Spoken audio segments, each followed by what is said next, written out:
আজকে সকালে যখন এই বামুনহাট প্যাসেঞ্জার ঠিক এই প্ল্যাটফর্মে দাঁড়িয়েছিল ১ নম্বর প্ল্যাটফর্মে এবং সেখানে কিন্তু পেছন থেকে যখন তার ইঞ্জিন লাগাতে যায় সেই ইঞ্জিন সেখানে কিন্তু খুব জোরে এখানে আঘাত করে, পেছনে আঘাত করে এবং সেটা দেখাতে বলবো সেই ছবি যে এই অভিঘাতের ফলে এই যে একটি কামরা, সেই কামরা কিন্তু সম্পূর্ণ দরজা, সেই দরজা ভেঙে গেছে এবং পাশাপাশি যে এখানকার দেখাতে বলবো ক্যামেরা পার্সন শুভ সভাকে সেই ছবি যে দরজা কিন্তু এখনও ভাঙা অবস্থায় আছে এবং এই কামরার পরে যেই যাত্রীরা ছিল তারা কিন্তু ছিটকে পড়ে ট্রেন থেকে এবং রীতিমতো তাদের মধ্যে 5 থেকে 6 জন কিন্তু আহত হয়েছে। যদিও প্রাথমিক চিকিৎসার পর তাদের বামুনহাট স্বাস্থ্যকেন্দ্র থেকে ছেড়ে দেওয়া হয়েছে এবং এই ঘটনাকে কেন্দ্র করে যথেষ্ট চাঞ্চল্য ছড়িয়েছে।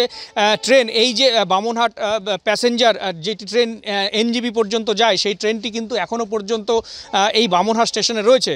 কিছুক্ষণের মধ্যে সেই স্টেশন থেকে কিন্তু এই ট্রেন ছেড়ে দেওয়া হবে এমনটাই কিন্তু রেল দপ্তর সূত্রে খবর।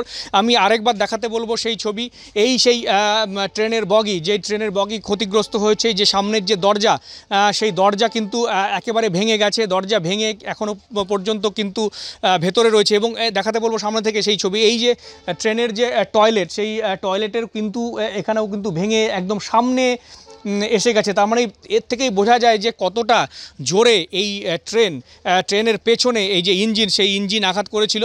তবে বড় ধরনের কোনো দুর্ঘটনা ঘটেনি, ট্রেনে বেশি যাত্রী ছিলেন না, যার ফলে বড় ধরনের কোনো দুর্ঘটনা ঘটেনি। তবে যেই সব যাত্রীরা ছিলেন তারা কিন্তু অধিকাংশই ছিটকে পড়ে যায় এবং কেউ কেউ দাবি করছে যে ছিটকে রেল লাইনে পর্যন্ত পড়ে যায় কেউ কেউ, এমনও দাবি করা হচ্ছে।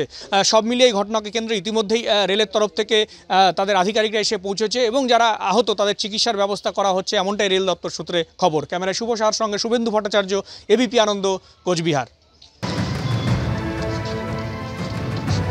দেখতে পাচ্ছেন যাত্রীরা যারা আহত হয়েছেন তাদের চিকিৎসার ব্যবস্থা করা হবে, রেলের পক্ষ থেকে আশ্বাস দেওয়া হয়েছে। ট্রেন কিন্তু এখনো সেই লাইনেই দাঁড়িয়ে আছে এবং এই প্যাসেঞ্জার ট্রেন আজ আর যাবে না এমনটাই বলা হচ্ছে। লোকো পাইলট আসবে এবং এখান থেকে ব্যবস্থা করা হবে ট্রেনটি সরানোর। তবে ট্রেনের পিছনে ইঞ্জিন যখন অ্যাটাচ করা হচ্ছিল সেই সময় কিন্তু জোরদার ধাক্কা, আর সেই ধাক্কার জেরেই কিন্তু ছিটকে পড়ে যাত্রীরা, বেশ কয়েকজন আহত হয়েছেন। শুভেন্দু ভট্টাচার্য রয়েছেন সরাসরি। শুভেন্দু,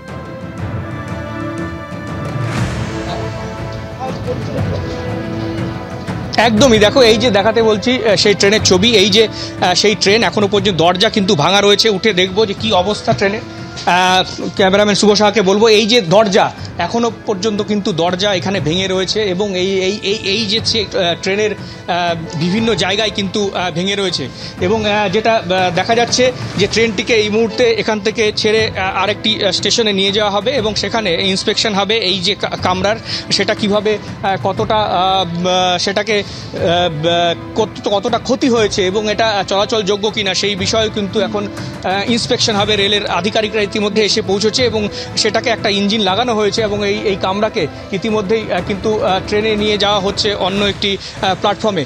সব মিলিয়ে এই ঘটনাকে কেন্দ্র করে কিন্তু আজকে ব্যাপক উত্তেজনা ছড়ায়। আমি দেখাতে বলবো আরেকটু ছবি দেখাতে বলবো কতটা অভিঘাত ছিল যখন পেছন থেকে ইঞ্জিন এসে ধাক্কা মারে।